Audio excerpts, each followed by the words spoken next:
ത്യാഗസുരഭിലമായ ഇബ്രാഹിമിന്റെ സ്മരണകളുമായി കേരളത്തിലെ ഇസ്ലാം മതവിശ്വാസികൾ ഇന്ന് ബലിപെരുന്നാൾ ആഘോഷിക്കുന്നു. പള്ളികളിലും ഈദ്ഗാഹുകളിലും കേന്ദ്രീകരിച്ച് പെരുന്നാൾ നിസ്കാരവും പ്രാർത്ഥനകളും നടന്നുവരികയാണ്. പെരുന്നാളിന്റെ ഭാഗമായി ബലിയിറക്കൽ കർമ്മങ്ങളും നടക്കുന്നുണ്ട്.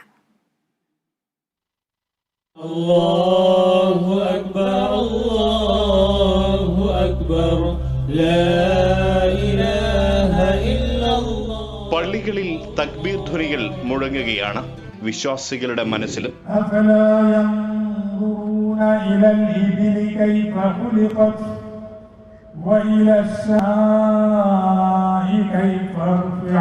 പ്രവാചകന്മാരായ ഇബ്രാഹിം നബിയുടെയും മകൻ ഇസ്മായിൽ നബിയുടെയും ത്യാഗസുരഭിലമായ ജീവിതത്തിന്റെ ഓർമ്മകളായി വിറക്കി ഇസ്ലാം മത വിശ്വാസികൾ ബലിപെരുന്നാൾ ആഘോഷിക്കുകയാണ്.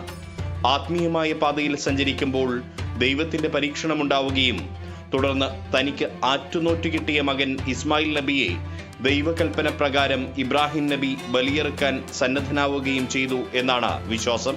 ദൈവകൽപ്പന മാനിക്കാൻ തയ്യാറായ ഇബ്രാഹിം നബിയോട് മകനെ ബലിയെറുക്കേണ്ടെന്നും പകരമായി മൃഗബലി നടത്തിയാൽ മതിയെന്നും ദൈവകൽപ്പനയുണ്ടായെന്നും വിശ്വാസികൾ വ്യക്തമാക്കുന്നു.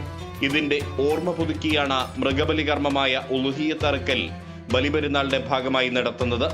പള്ളികളിലും ഈദ്ഗാഹുകളിലും ഒത്തുചേർന്ന് പെരുന്നാൾ നിസ്കാരവും നിർവഹിച്ച് പരസ്പരം സ്നേഹം പങ്കിട്ട് ഈ ദിനം ധന്യമാക്കുകയാണ് മുസ്ലിം സമൂഹം.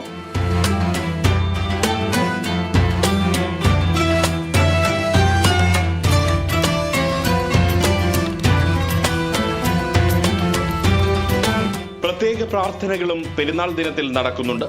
ഹജ്ജ് കർമ്മങ്ങളുമായി ബന്ധപ്പെട്ട് നിൽക്കുന്ന പെരുന്നാളായതിനാൽ ഹജ്ജ് പെരുന്നാൾ എന്ന പേരും ബലിപെരുന്നാളിനുണ്ട്. അറബി മാസമായ ദുൽഹജ്ജ് 10-നാണ് ബലിപെരുന്നാൾ വിശ്വാസികൾ ആഘോഷിക്കുന്നത്.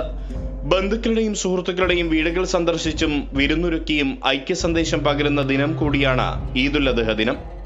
എല്ലാ പ്രേക്ഷകർക്കും കേരള വിഷൻ ന്യൂസിന്റെ ബലിപെരുന്നാൾ ആശംസകൾ. Riyas KMR, Kerala vision news.